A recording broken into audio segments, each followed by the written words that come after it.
Israel और Iran के बीच जंग के बाद ईरानी सेना ने जो नई धमकी जारी की है वो सीधे तौर पर इजराइल और अमेरिका के लिए बड़ा खतरा है।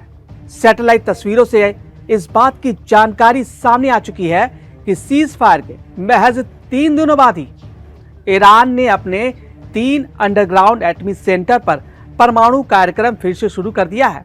तो सवाल ये उठ रहा है कि अमेरिका ने जो हमला किया, क्या उसमें कुछ नुकसान हुआ? ऐसा नहीं लगता कि कुछ नुकसान हुआ है, क्योंकि तीनों एटमी सेंटर पे दोबारा से काम शुरू हो गया है। कहीं मरम्मत का काम शुरू कर रहा है, तो कहीं एटमी हथियार फिर से बनाने की कवायद शुरू हो गई है। ये जानकारी व्हाइट हाउस तक पहुंच गई।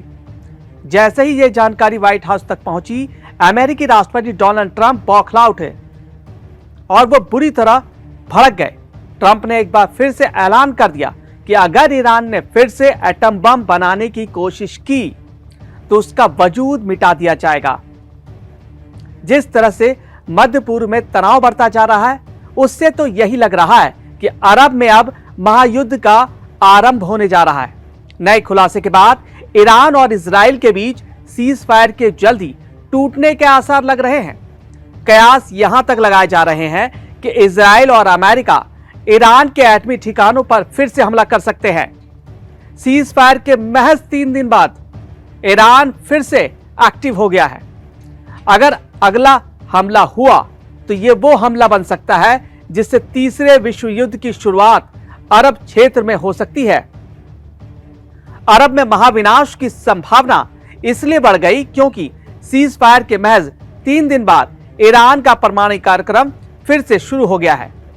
पिछले संघर्ष में इजराइल और अमेरिका ईरान के संवर्धित यूरेनियम को तबाह नहीं कर पाए, लिहाजा ईरान ने अपने 3 बड़े एटमी सेंटर इस्फहान, फोर्दो और नतांज पर काम शुरू कर दिया।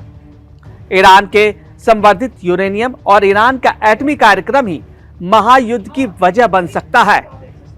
एक फिर से यह मोर्चा खुल सकता है, महायुद्ध का मोर्चा। सैटेलाइट की तस्वीरें यह खुलासा कर रही हैं कि ईरान का परमाणु मिशन फिर से शुरू हो चुका है। इसके सबूत सैटेलाइट तस्वीरों से मिल रहे हैं। सैटेलाइट तस्वीरें बताती हैं कि इस्फहान न्यूक्लियर सेंटर में काम शुरू हो गया है। अब इस सैटेलाइट तस्वीर को देखें तो यह फोर्दो न्यूक्लियर सेंटर की तस्वीर है। इसी फोर्दो सेंटर पर अमेरिका ने बंकर बस्टर बम से हमले किए थे। अब यहां मरम्मत का काम चल रहा है। तस्वीरों में खुदाई और मरम्मत की बड़ी बड़ी मशीनें दिखाई दे रही हैं। अमेरिका ने किया था ईरानी परमाणु स्थल पर हमला। फोर्दो न्यूक्लियर सेंटर की सैटेलाइट तस्वीरों से पता चला है कि फोर्दो का ऊपरी हिस्सा बर्बाद नजर आ रहा है। उसके आसपास कई मशीनें और गाड़ियां नजर आ रही हैं। इसका मतलब यह हुआ कि फोर्दो एटमी सेंटर पर तेजी से मरम्मत का काम चल रहा है। इस बीच 27 फरवरी को इजरायली मीडिया ने अपनी रिपोर्ट में दावा किया था कि ईरान के नतांज एटमी सेंटर पर काम शुरू हो चुका है। मात्र 3 दिन में ही ईरान का एटमी अभियान फिर से शुरू हो गया, क्योंकि उसके संवर्धित यूरेनियम बिल्कुल सुरक्षित है। अमेरिका ने माना है कि इस्फहान पर GBU-57 बंकर ब्लास्टर बम से हमला इसलिए नहीं किया गया क्योंकि जमीन में 300 मीटर नीचे यह बम जाकर विस्फोट करने में कारगर नहीं है। अमेरिका के joint chief of staff general डेनकन ने अमेरिकी संसद में बताया कि अमेरिका ने ईरान के इस्फहान सेंटर पर GBU-57 बंकर बस्टर बम से हमला इसलिए नहीं किया क्योंकि वो अंडरग्राउंड एटमी सेंटर तक नहीं पहुंच पाता। इसलिए अमेरिकी एयरफोर्स ने फोर्दो नतांज पर B-2 बॉम्बर से GBU-57 बंकर ब्लास्टर बम गिराए। यहां हमला कर अमेरिका ने अपने GBU-57 बम का टेस्ट भी कर लिया। उधर यूरोपीय यूनियन के इंटेलिजेंस एजेंसी को जो खुफिया जानकारी मिली है, उसके मुताबिक ईरान के संवर्धित यूरेनियम को कोई नुकसान नहीं पहुंचा है। उसके पास सभी 408 किलोग्राम यूरेनियम सुरक्षित है। अमेरिकी राष्ट्रपति ट्रंप किसी भी सूरत में ईरानी परमाणु केंद्रों की निगरानी करवाना चाहते हैं।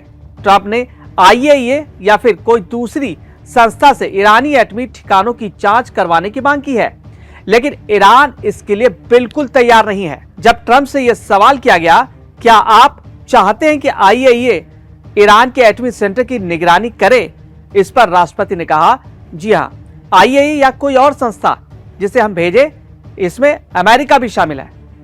अब सवाल यही है कि अगर ईरान अपने एटमी सेंटर की निगरानी नहीं करने देता है, अगर वो अपनी एटमी मिशन जारी रखता है, तो ट्रंप का अगला कदम क्या होगा? यही सवाल जब पत्रकारों ने अमेरिकी राष्ट्रपति से पूछा तो उन्होंने साफ साफ और सीधे कह दिया, बिना किसी शक और सवाल के बिल्कुल हमला करेंगे।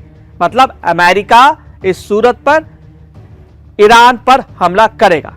मतलब दोबारा से यह युद्ध भड़क सकता है।